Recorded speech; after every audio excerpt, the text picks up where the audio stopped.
Bunda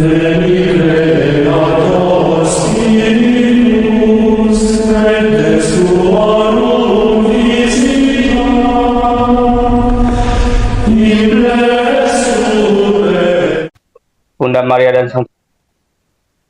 Terima kasih karena hari ini kami dapat kembali bangun dengan keadaan walafiat. Tuhan, pada hari ini kami akan melakukan kegiatan pembelajaran. Utuslah Roh Kudus-Mu ke atas hati dan pikiran kami, supaya apa yang kami terima dari Bapak dosen dapat berguna bagi masa depan kami. Tuhan, lindungilah juga orang tua kami yang ada di rumah kami masing-masing. Berkatilah mereka supaya mereka selalu sehat walafiat. Namamu kami puji kini dan sepanjang masa. Amin. Dalam nama Putra dan Roh Kudus. Amin. Selamat pagi semua. Ya. Pagi Romo. Pagi Romo. Selamat pagi. Ya. Romo. Kita mulai dengan chapter kedua ya, bagian kedua tentang iman dan wahyu. Ya. Ya. Bagaimana screen share-nya sudah jadi? Bisa lihat. Jadi Romo. Kita hari ini bicara tentang wahyu ilahi dan iman supernatural. Mohon sebelumnya mic-nya di mute, mic-nya di mute selama presentasi. Sesudah itu baru mungkin 5 menit kita. Tolong di mute mic-nya, mute. Jadi mari kita bahas tentang wahyu ilahi dan iman supernatural. Jadi wahyu itu bersifat ilahi. Ilahi artinya divine, sesuatu yang bersifat ketuhanan. Dan iman yang adikodrati. Adikodrati itu artinya melampaui natur, melampaui hakikat manusia. Adikodrati, supernatural.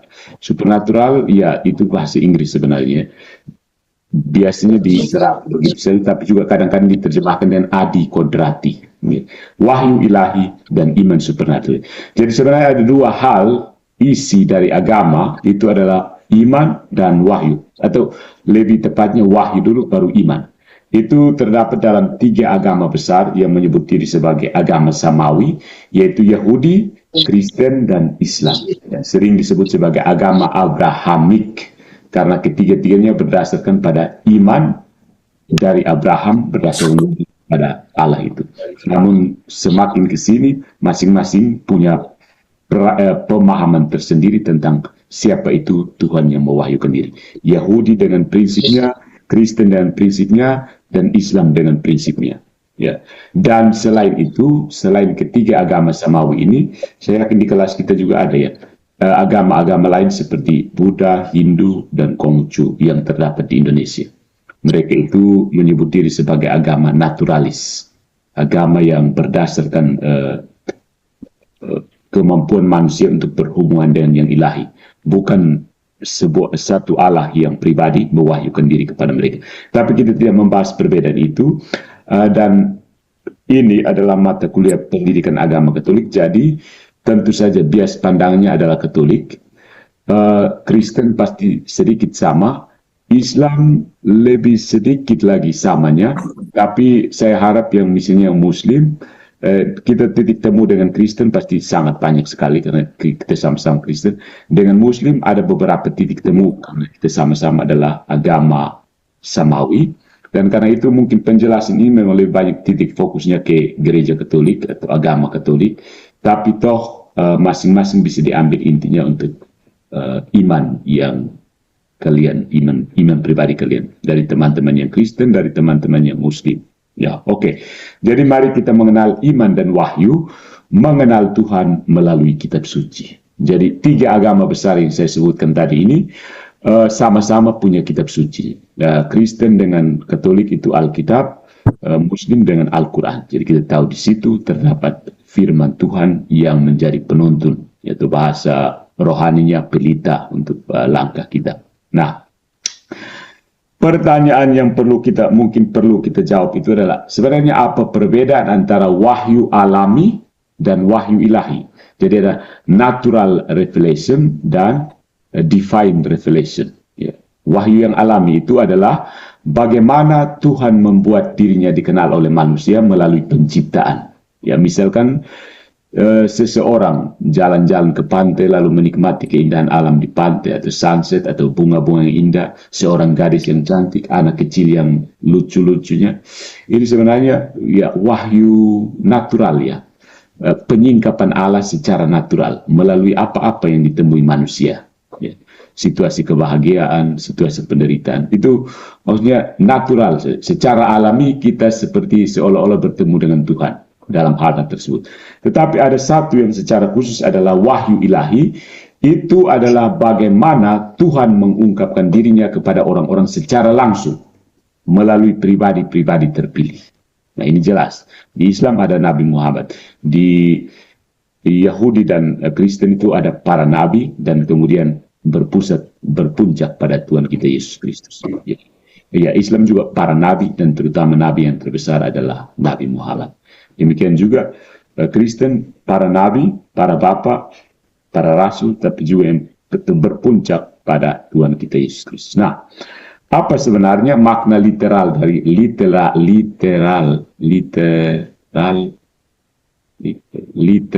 dari wahyu? Revelation ya.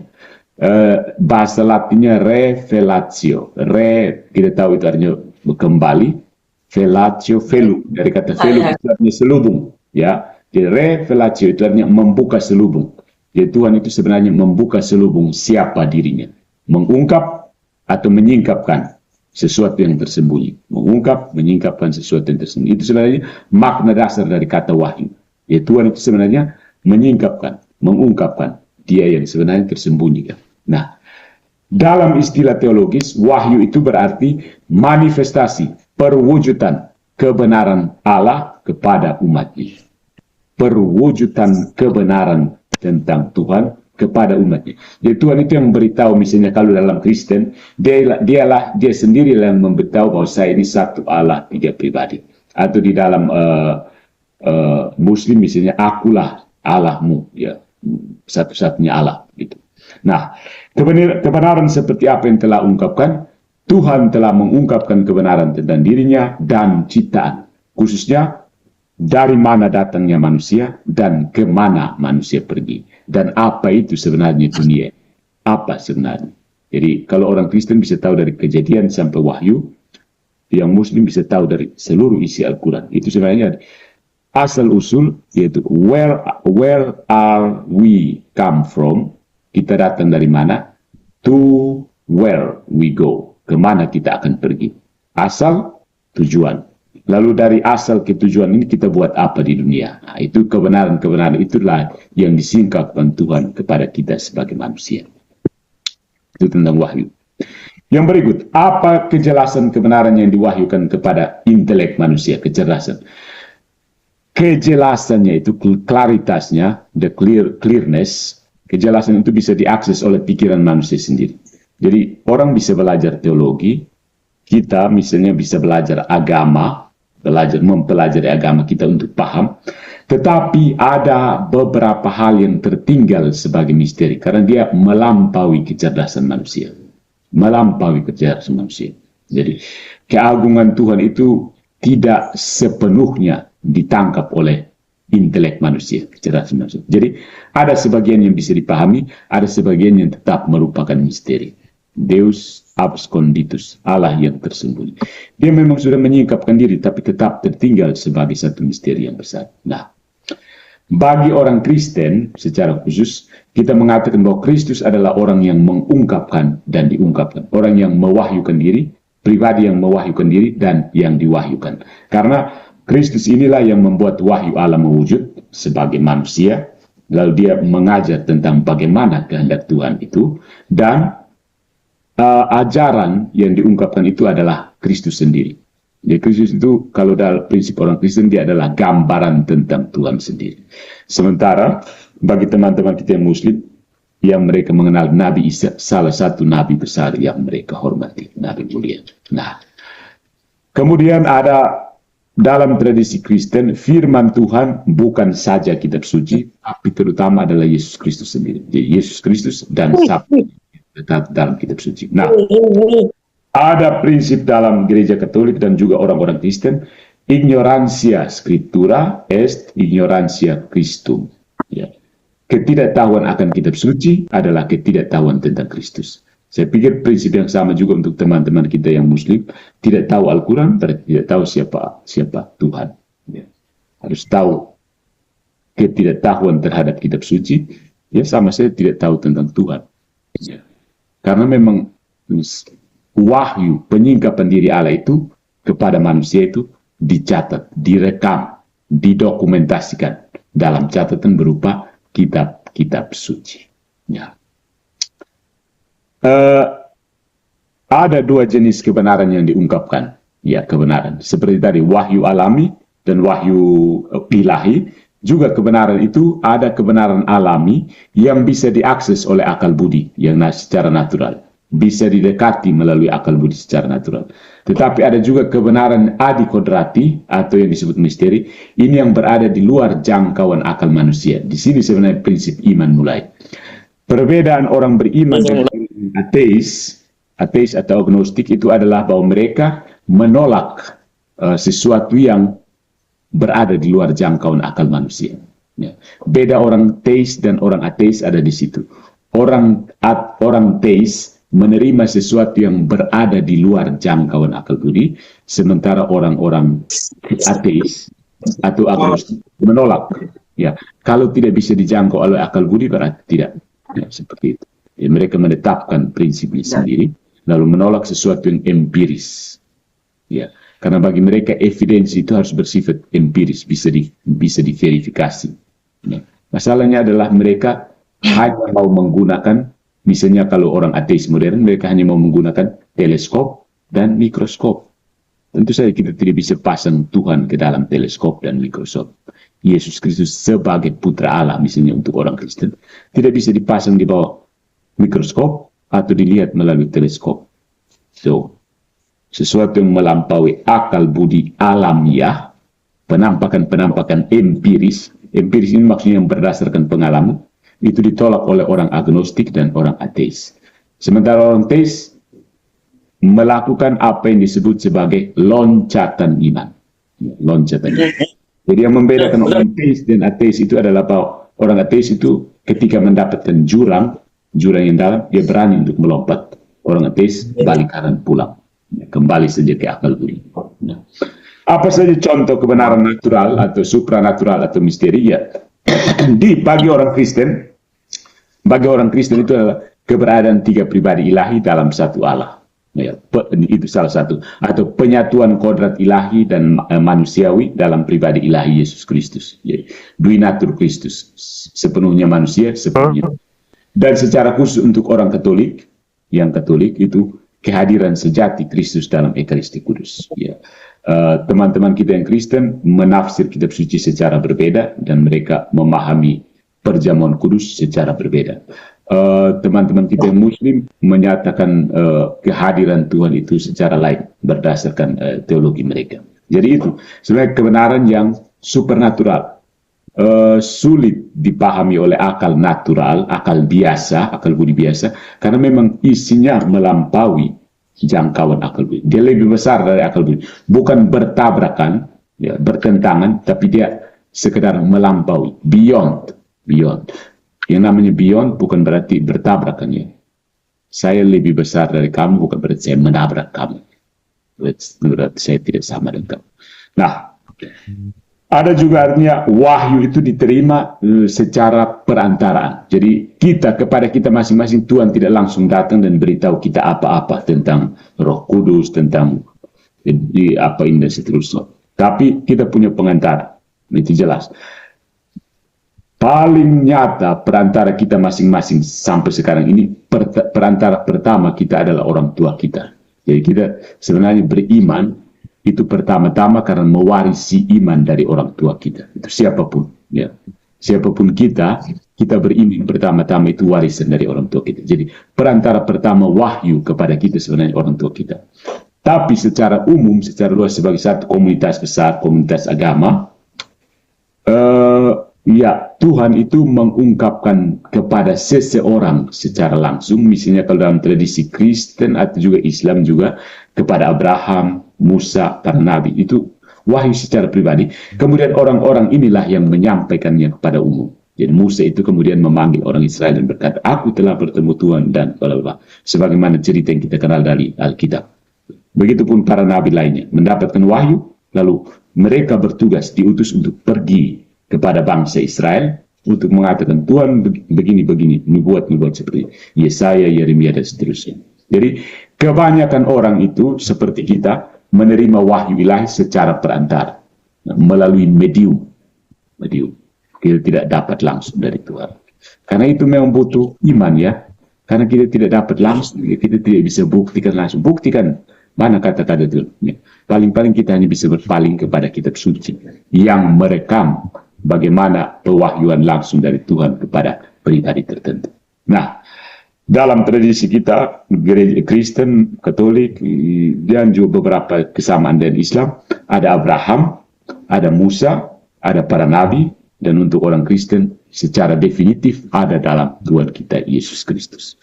Untuk teman-teman kita yang Muslim tetap ada Nabi Isa bagi mereka, ya, seorang nabi di antara 24 atau 25, ya 25 nabi lainnya. Oke. Nah, gimana? Kebenaran ada di Yesus. Berapa orang itu? Oke. Yang berikut adalah Allah menarik umatnya, tarik umat kepada dirinya. Jadi pertanyaan berasal, kita bicara tentang wahyu. Tuhan mengungkapkan diri. Oke, itu wahyu. Pertanyaannya, kenapa Tuhan mengungkapkan diri? Kenapa Tuhan mewahyukan diri? Karena dia mengajak orang, mengundang kita manusia untuk masuk ke dalam diri bersama dengan dia. Jadi tujuan agama-agama itu sebenarnya kalau dibahasakan secara populer atau bahasakan, maksudnya tidak begitu bahasakan dengan sederhana, seperti kata-kata dari, kalau tidak salah dari Viktor Frankl, ya, manusia menjadi Tuhan. Viktor atau Abraham Maslow, ya, salah satu psikolog. Manusia menjadi Tuhan. Jadi agama itu sebenarnya upaya manusia untuk menjadi seperti Tuhan. Ya, Tuhan itu mewahyukan diri karena dia mau supaya kita dekat dengan dia, mau menarik kita kepada diri. Nah, dengan cara apa Tuhan ingin kita melampaui kapasitas manusia kita yang terbatas ini? Dia ingin kita menjadi mampu mengenal dia melalui akal budi, menanggapi dia, memberikan jawaban dari hati, kehendak bebas, keputusan, dan mengasihi dia, melampaui apa yang dimungkinkan oleh kemampuan manusia kita sendiri. Jadi, kalau kamu masih ingat, pertemuan pertama kita bahas tentang manusia sebagai gambar dan rupa Tuhan. Nah, Tuhan yang punya kapasitas intelek dan voluntas, manusia juga diciptakan seturut dengan itu, punya kapasitas intelek dan voluntas. Dari situ kita bisa mengenal dan mencintai Tuhan. Hal yang mana tidak mungkin kalau hanya dari kekuatan kita sendiri. Tuhan sendiri yang memberi kita, kalau dalam kita orang Kristen, kasih karunia, memampukan kita untuk beriman, dan dengan demikian kita bisa menanggapi rahmat atau kasih karunia ini. Masuk ke dalam persekutuan cinta kasih dari Tuhan itu sendiri. Ingat, Allah adalah kasih. Tuhan adalah kasih.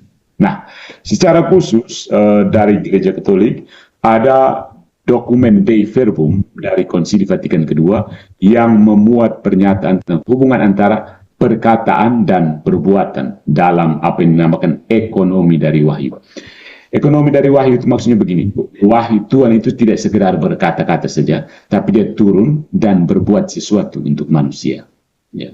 Dia tidak duduk pangku kaki lalu berita, tapi dia turun mendekati manusia lalu berkata, kamu harus buat seperti ini. Lalu dia kasih contoh. Nah, itu dalam kekristenan. Pekerjaan yang dilakukan oleh Tuhan dalam sejarah keselamatan, itu yang dinamakan ekonomi keselamatannya, menunjukkan dan menegaskan doktrin, ajaran, dan realitas kenyataan yang ditandai oleh firman, kata-kata, dan mewartakan karya-karya, ya, juga works, ya, perbuatan-perbuatan, dan mengungkapkan misteri yang terkandung di dalam, rahasia yang terkandung di dalam, kebesaran yang terkandung di dalam.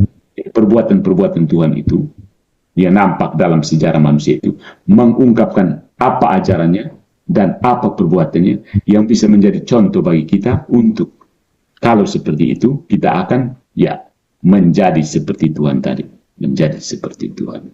Ya, dan itu memang kehendak Tuhan supaya kita menjadi seperti Dia. Orang-orang Kristen pasti ingatkan kata-kata dari Yesus, hendaklah kamu sempurna seperti Bapamu di surga sempurna ada. Saya pikir misalnya dari teman-teman Muslim juga, ya taat dan tunduk, submission. Muslim kan ada Islam, tunduk, submit, tunduk dan menyembah kepada satu-satunya Allah, menyelaraskan kehendak dengan kehendak Tuhan, supaya seperti Tuhan. Nah, peristiwa menjadi seperti Tuhan itu terpenuhi ketika kita berada di tempat yang dalam bahasa agama dinamakan surga. Surga itu sebenarnya kita sudah jadi seperti Tuhan, tanda petik. Ketika kita berada di surga itu, dan kata lain, kita sudah jadi seperti Tuhan. Ya. Yang berikutnya adalah ya ini tentang Dei Verbum, ya. Ekonomi keselamatan. Ekonomi itu maksudnya pekerjaan yang dilakukan oleh Tuhan dalam sejarah keselamatan. Apa saja pekerjaan-pekerjaan itu? Orang Kristen yang baca Injil pasti tahu apa saja pekerjaan Tuhan kita Yesus Kristus. Orang Islam yang sering baca Al-Quran tahu apa saja kehendak Tuhan bagi mereka untuk diperbuat. Nah, bagaimana bagian dari dokumen Dei Verbum nomor 2 yang tadi baru kita baca itu, artinya ada ungkapan menyenangkan Tuhan. Maksudnya apa kita mau menyenangkan Tuhan? Mengungkapkan kemurahan hati Tuhan. Ya. Tuhan ingin supaya kita manusia ini memiliki akses kepada Bapa, punya hubungan kepada Bapa, dan menjadi bagian dalam kebenaran. Seperti kata-kata saya tadi, menjadi seperti Tuhan, menjadi Tuhan. Tuhan ingin menjadi sahabat bagi manusia. Ya. Ini adalah kemurahan hati dari pihak Tuhan. Misericordia. Ya. Ini seperti analoginya orang paling kaya di dunia yang mengadopsi seseorang yang miskin, lalu berbagi semua harta kekayaan yang dimiliki dengan orang miskin tersebut. Ya, analoginya seperti itu. Ya, Tuhan itu yang begitu besar, Dia mau mengundang kita untuk berbagi harta kekayaan. Sama seperti orang yang kaya raya, dia ambil seorang miskin, lalu dia berbagi semua harta yang dimiliki. Ya, artinya itu benar-benar kemurahan hati dari Tuhan.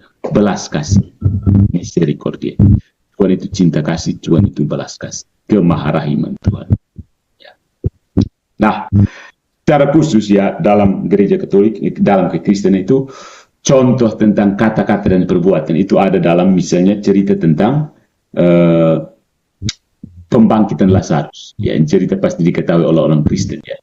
Bagaimana Yesus membangkitkan Lazarus ketika Dia berkata pernyataan doktrin bahwa Akulah kebangkitan dan hidup dari Injil Yohanes bab 11 sampai bab 11 ayat 25, tepat sebelum Dia membangkitkan Lazarus dari kematian. Nah, ini adalah contoh karya yang disejajarkan dengan aktus atau perbuatan, bukan akta dan aktus maksudnya.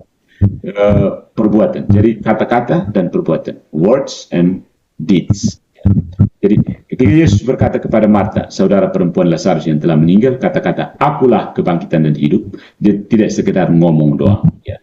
Kemudian Dia melakukan perbuatan membangkitkan Lazarus dari kematian. Kata-katanya misterius dan perbuatannya berada di luar kekuatan manusia. Ya. Namun ketika Yesus membangkitkan Lazarus, dari situ kita mengerti bahwa kata-kata Dia itu berarti Dia bisa membangkitkan orang dari kematian. Kata-kata itu membuat kita menyadari mengapa Yesus bisa membangkitkan Lazarus. Karena Dia adalah sumber kehidupan. Itu contoh bagaimana kata dan perbuatan sejajar dalam ekonomi keselamatan. Jadi Tuhan kita tidak ngomong doang, Dia berbuat sesuatu. Dan itu nyata dalam sejarah. Semua orang beriman punya kesaksian bagaimana Tuhan berbuat sesuatu. Tuhan campur tangan dalam hidup. Nah, yang berikut lagi, bagaimana ya? Jadi pertanyaannya adalah seperti ini: ketika Tuhan mewahyukan dirinya sebagai suatu kebenaran objektif yang diterima oleh akal budi, bagaimana kebenaran ini bisa kita ketahui? Manusia bisa tahu. Apa artinya mengatakan bahwa kecerdasan orang-orang tercipta, manusia yang tercipta ini punya kapasitas, punya kemampuan untuk melampaui kekuatan alaminya? Artinya bisa mengenal sesuatu yang misterius, sesuatu yang adikodrati, kecerdasan kita dengan bantuan kasih karunia, intelek manusia dengan bantuan rahmat Allah, bisa memahami kebenaran supernatural. Semakin banyak kasih karunia, semakin baik pemahaman kita tentang kebenaran supernatural. Ya. Semakin kita terbuka untuk menerima rahmat, semakin kita mampu untuk mengenal kebenaran-kebenaran yang pada dasarnya melampaui akal budi kita. Jauh lebih besar dari akal budi kita. Ya. Jadi kadang-kadang kita berpikir, tidak logis ya Allah Tritunggal itu. Ya, kita menutup diri terhadap rahmat, akhirnya tidak mau paham.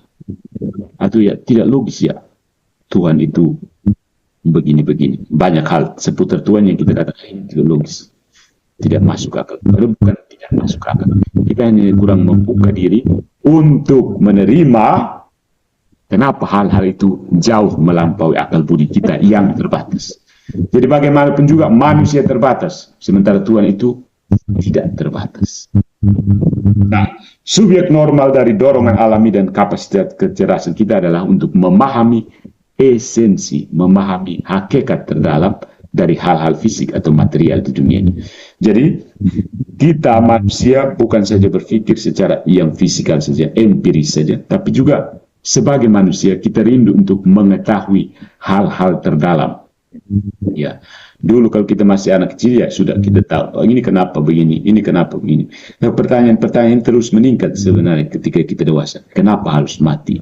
Kenapa harus bahagia? Dan pertanyaan-pertanyaan dijawab dari akal budi melalui filsafat dan dari iman melalui wahyu, pernyataan-pernyataan. Jadi Tuhan sebenarnya menjawab pertanyaan-pertanyaan kita tentang kebenaran-kebenaran mendasar dari segala sesuatu yang tampak kepada kita. Apa yang disebut sebagai fenomena. Ya. Fenomena-fenomena ini yang dijawab oleh wahyu dan akal budi. Nah, apa objek yang sesuai atau tepat yang dicari oleh kecerdasan manusia? Intelek kita, sebagaimana yang pernah saya singgung dalam pertemuan pertama itu, tertuju kepada kebenaran secara keseluruhan. Jadi akal budi kita itu memang tujuannya ya kita diberi akal, tujuannya untuk mencapai kebenaran. Kita diberi kehendak, tujuannya untuk mencapai kebaikan. Hanya saja karena manusia kan ya diberi kehendak bebas, kadang-kadang dia mau ikut akalnya untuk mencapai kebenaran, tapi kadang-kadang juga dia tidak mau. Namanya mau kan, tidak mau seperti itu. Makanya itu ya karena kehendak bebas itu akhirnya manusia jatuh ke dalam dosa. Jadi kita punya akal, karena itu beriman itu bukan sekedar kita tutup mata lalu aku percaya, aku bersaksi bahwa tidak juga.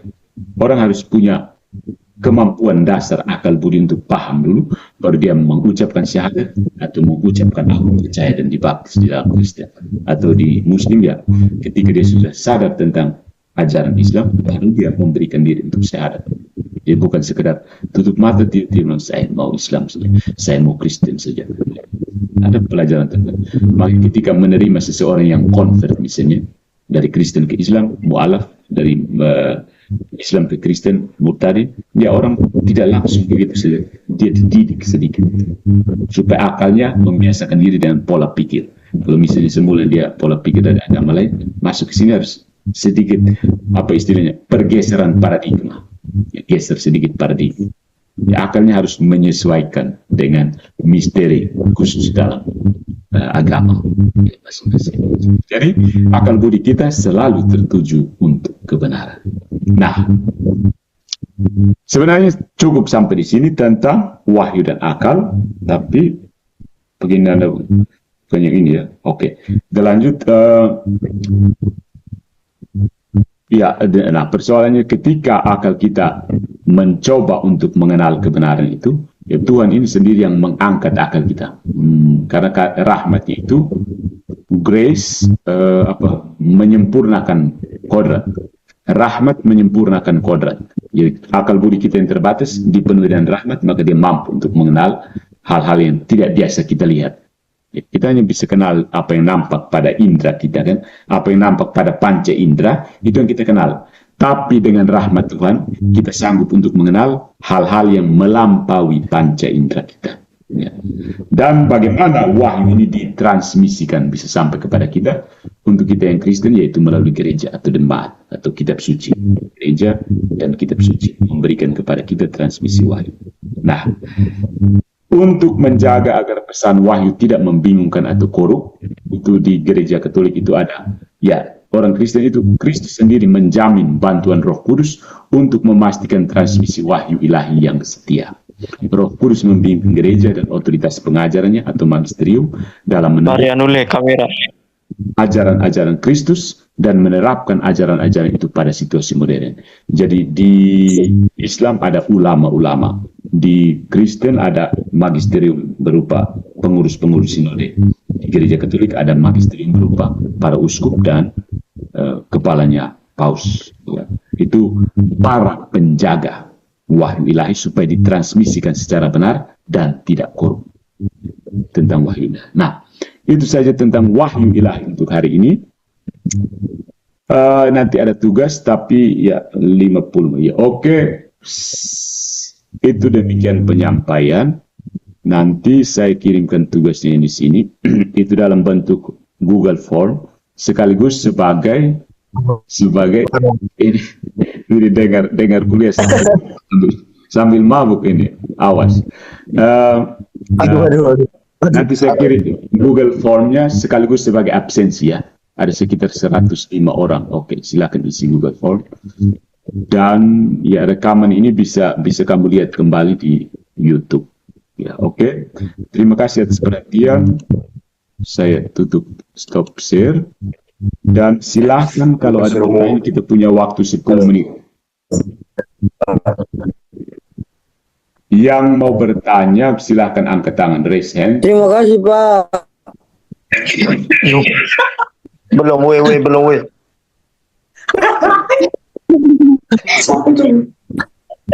Julio. Halo. Julio.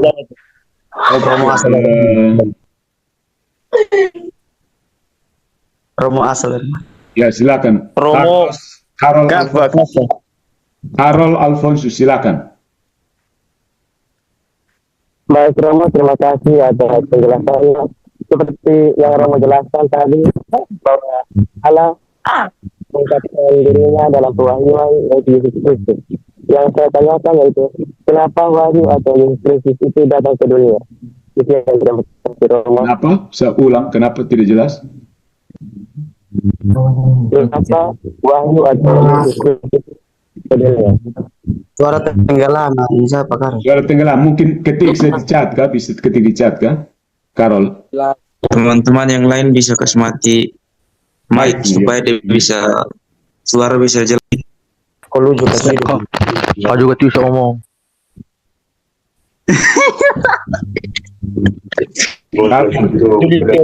Ambil dulu. Julio kontak.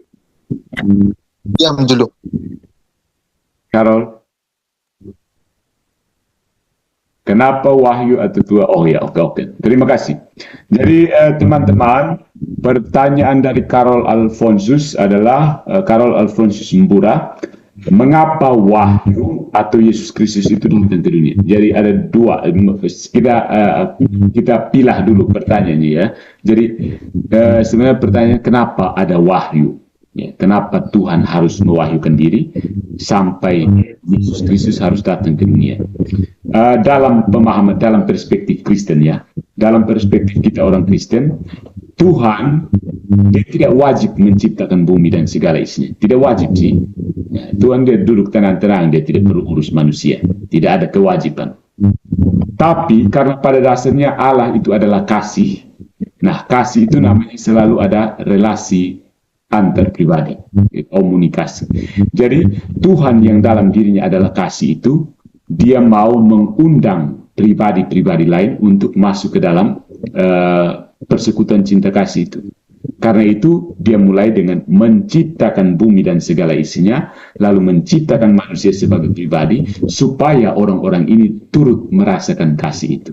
Ini prinsip pertama. Jadi Tuhan tidak wajib, dia tidak wajib ciptakan manusia, tapi itu dari kehendaknya. Dia menginginkan kebaikan yang lebih besar bagi dia. Dia memilih untuk menciptakan pribadi, lalu mengundangnya untuk masuk ke dalam kasih itu.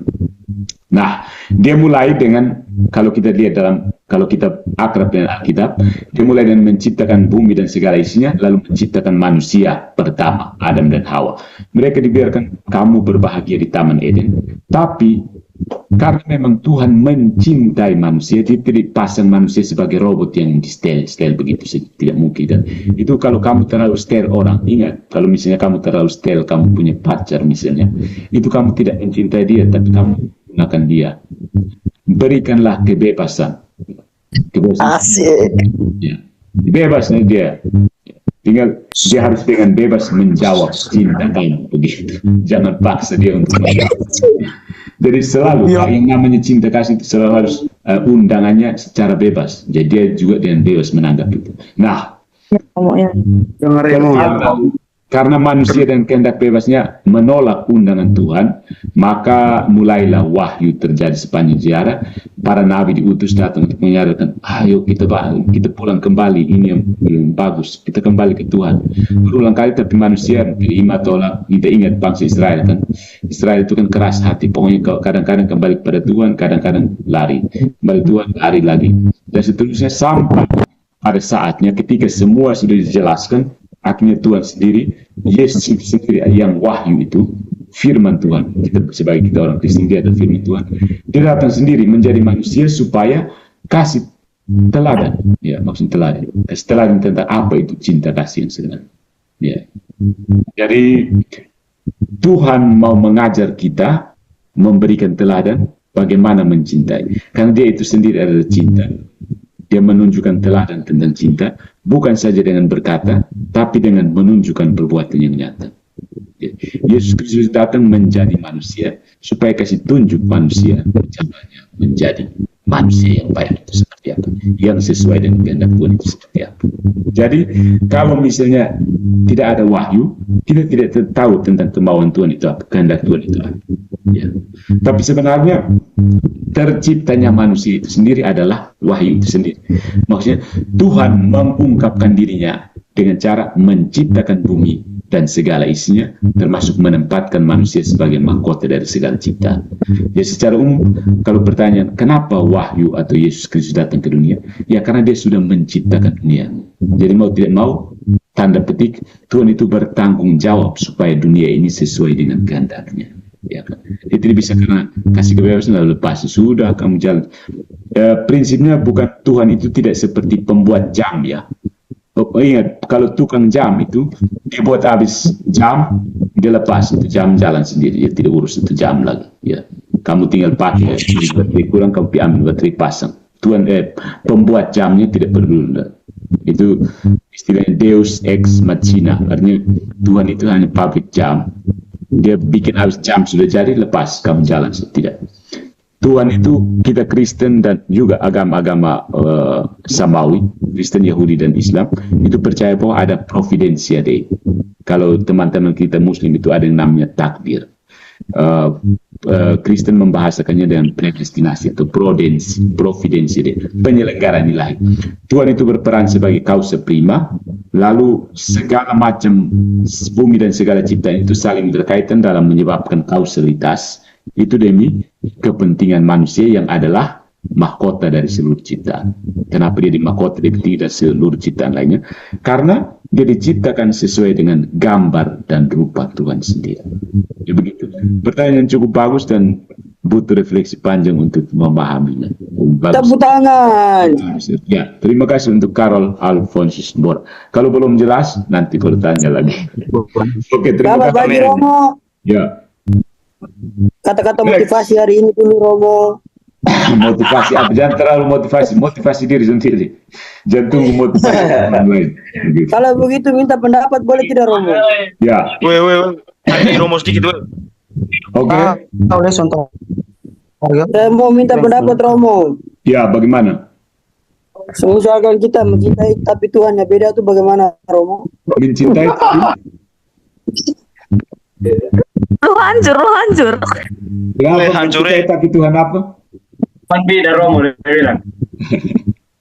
Ya harus usahakan supaya cinta kamu selaras. Jangan sampai kamu cinta lain dapat, dia tidak cinta sama sekali. Itu namanya apa?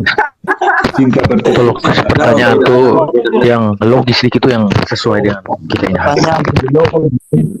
Jadi kalau kamu mengungkapkan diri kepada seseorang, ya pastikan supaya dia juga balas menerima pengungkapan diri itu. Jangan kamu wahyu kosong saja. Sudah. pada diri saya. Kamu boleh PDKT terus, tapi dia biasa saja. Bagaimana? Kamu harus punya cara untuk memenangkan hatinya, iya kan? Punya cara untuk memenangkan hatinya. Itu sama seperti Tuhan punya cara untuk memenangkan hati manusia. Ya kamu juga harus punya cara untuk memenangkan hati pujaan kamu. Gitu. Mati. Harus punya trik, ya. Punya trik untuk memenangkan hati dia, begitu. Antara cara apa kamu lebih tahu bagaimana cara memenangkan hati dia. Kalau tidak dia akan biasa saja. Masih ada yang lebih bagus, ada banyak. Kamu bersaing dengan puluhan ribu. Nah, Kuncinya ganteng. Apalagi dunia sosial media sekarang, kamu persaingan semakin ketat yang laki-laki ini. Ya. Ya, terima kasih Romo. Bagaimana yang mahasiswi di sini? Bagaimana? Kalau lihat, kalau laki-laki yang effortnya kurang lepas, ada masih banyak yang effort kurang. Banyak yang effortnya lebih baik ya. Tidak mau berusaha memenangkan hati kamu, tinggalkan. Tinggalkan saja. berat. Satu hari tidak chat WA, tinggalkan sudah. Wah, aduh, bahaya. Masih banyak. Iya, menurut saya untuk kalian, pacaran itu kesempatan untuk ganti-ganti pasangan sampai sepuas-puasnya ganti-ganti. Waktu ini tidak boleh lagi. Ay, mantap sudah. Iya. Pacaran Mantap sudah, selingkuh kiri kanan. Kalau suka pacaran nanti usah. Masa pacaran itu kesempatan untuk try and error. Marco itu Sebanyak-banyak mungkin mantan. Siap Romo, siap. Harus ada sebanyak mungkin mantan. Ini baik untuk yang Akan saya pegang kata-kata Romo, mantap. Yang penting kamu jangan kawin dulu sebelum kawin. Jangan kawin. Mengerti, paham maksud saya? Pacaran saja, jangan kawin dulu.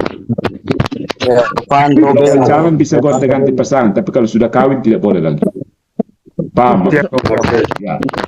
Siap. Pacaran itu harus sebanyak mungkin mantan, tapi kalau sudah kawin tidak boleh. Kawin harus tanggung jawab. Begitu maksudnya. Pasti kamu paham semua kan? Makanya kalau pacaran Paham, Romo. mungkin punya banyak mantan, sehingga kamu bisa yakin bahwa ini saya bisa kawin dengan dia.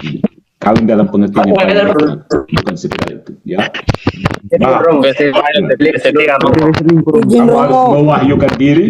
mewahyukan diri kepada banyak orang. Kamu misalnya laki-laki kamu masuk di satu taman bunga, kamu tidak mungkin lihat bunga pertama langsung kamu petikkan, lihat dulu bunga yang lain. Bagaimana? Lihat dulu begitu. Jangan begitu langsung tutup mata langsung sikat di situ. Tidak boleh. Nanti sudah sikat baru menyesal. Akhirnya.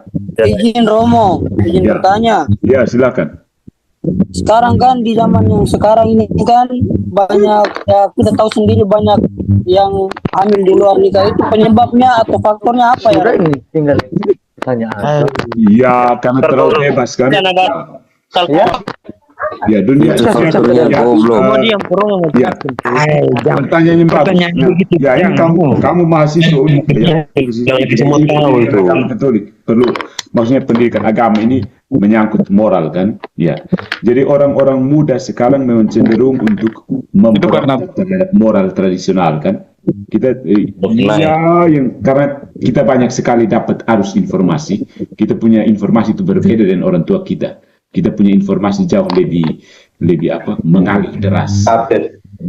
Makanya kadang-kadang kalau tradisi dalam keluarga kita kurang kuat, tradisi agama kita kurang kuat, kita cenderung untuk berpikir sendiri, berkeputusan sendiri. Ya, di luar dari tradisi komunitas, tradisi agama, tradisi keluarga. Makanya hal-hal seperti free sex, ya, kadang-kadang ada yang sudah mulai berpikir bahwa ini kan tubuh saya. Jadi saya berhak menggunakannya. sebebas mungkin. Sebenarnya pengaruh dari banyak ideologi ya, ideologi. Jadi hati-hati, kamu harus kuat dengan tradisi dalam keluarga, terutama kita tradisi orang NTT yang cukup tradisional, dan tradisi kita yang orang beragama, tradisi baik Muslim, Kristen maupun Katolik. Nilai-nilai moral itu masih dijaga. Nah, kita yang orang cenderung menganggap yang tradisional itu sebagai sesuatu yang kuno. Kita cenderung menganggap nanti nikah baru nanti sudah resmi baru kawin itu macam sesuatu yang kuno. Orang bilang kawin dulu, ya atau kawin saja tidak pengaruh. Yang penting mau sama mau. Gitu. Pada pandangan pertama kelihatan oke-oke saja, tapi konsekuensinya itu ya banyak orang tidak sadar konsekuensi. Banyak kita hanya melihat saja apa yang ada di depan mata, mau cepat-cepat makan karena lapar, tapi tidak ingat konsekuensinya, nanti perut sakit kah atau apa seperti makanan tidak sehat. Jadi pertajam hati nurani, ya, pertajam hati nurani, selalu refleksi diri. Bagaimana kalau ini terjadi pada saya, atau bagaimana seandainya dulu orang tua saya seperti ini. Hal-hal seperti itu kan. Nah, kembali ke pertanyaan, kenapa sekarang banyak orang ya hamil sebelum menikah, hamil sebelum diresmikan begitu? Itu karena tidak tahan membuat cepat-cepat. Itu karena Belisa. Ada banyak kan. Kamu bisa refleksikan sendiri. Ini pertanyaan untuk kita semua, untuk mahasiswa-mahasiswi. Kamu bisa refleksikan sendiri. Saya tidak tuntut kamu untuk jawab, tapi pikirkan sendiri. Kenapa sekarang kejadian seperti itu? Orang yang datang mendaftar untuk ikut kursus persiapan perkawinan yang di Katolik kan, umumnya mereka sudah kawin sebelum kita. Ya kan, kebanyakan bukan menjelekkan orang itu, orang bisa saja mudah jatuh ke dalam dosa, itu wajar, orang bisa berdosa, yang penting bertobat ya. Oke? Terima kasih Romo. Itu apa pemantik untuk kamu sendiri berpikir ya. Saya tidak menuntut kamu harus menjawab, saya tidak menuntut bahwa kamu harus pokoknya harus ikut seperti ini. Orang muda harus berani punya sikap dan berani menjaga tradisi. Kita manusia itu tidak harus ikut tradisi. Kamu hanya bisa mengambil tradisi yang kamu tidak bisa menolak tradisi. Yang kamu bisa lakukan hanya memilih dari tradisi yang ada. Jadi kamu kalau orang NTT dan bikin diri macam orang Belanda, itu bahaya. Tahu kenapa saya ngomong? Belanda itu terlalu sekuler ya. Kita jalan di Amsterdam itu pokoknya semua ada, semua yang dosa-dosa semua ada di situ. Jangan jadikan orang NTT seperti orang. Oke. Terlalu terbuka. Oke, terima kasih, kita cukup sampai di sini ya. Terima kasih banyak Romo. Bersama kita semua. Terima kasih Romo. Saya minta seorang mahasiswa. Halo. Sebelum kita tutup, seorang mahasiswi yang mau bersedia, saya harus cari nama di sini ya. Siap, saya dengar untuk memimpin kita dalam doa penuh. Kayak ini laki-laki semua, ini mahasiswa semua. Ya karena teknik sipil ini kan lebih banyak. Oh, apa? Saya saja Romo. Ya? Perempuan Romo. Siapa? Perempuan. Kebanyakan. Sudah saya daftar nama di list. Elizabeth yang pimpin doa Romo. Ya. Ada yang bukti. Maria Elizabeth Rizka Desi yang pimpin doa Romo. Oke, saya minta dengan hormat. Isabella, bukan Stefania. Gabriela Maria Uka. Jangan main gila dulu we. Stefania. Saling harga itu. Stefania itu bagaimana Stefania? Ya, oke. Pimpin kita dalam doa penutup ya, Stefania.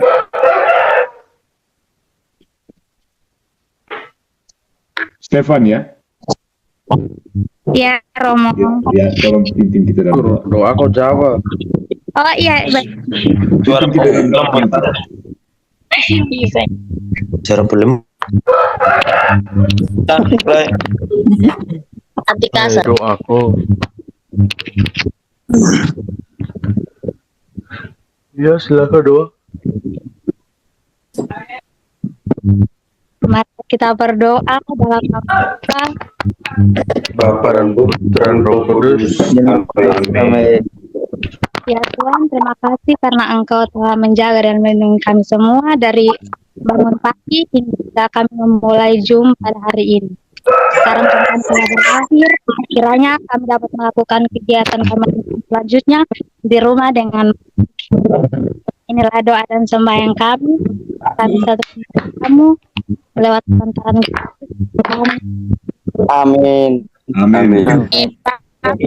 Bapa dan Bapa dan Putra dan Roh Kudus. Amin. Dan lagi ngomong. ya, di kolom chat itu, halo, di kolom chat itu ada tugas untuk absensi.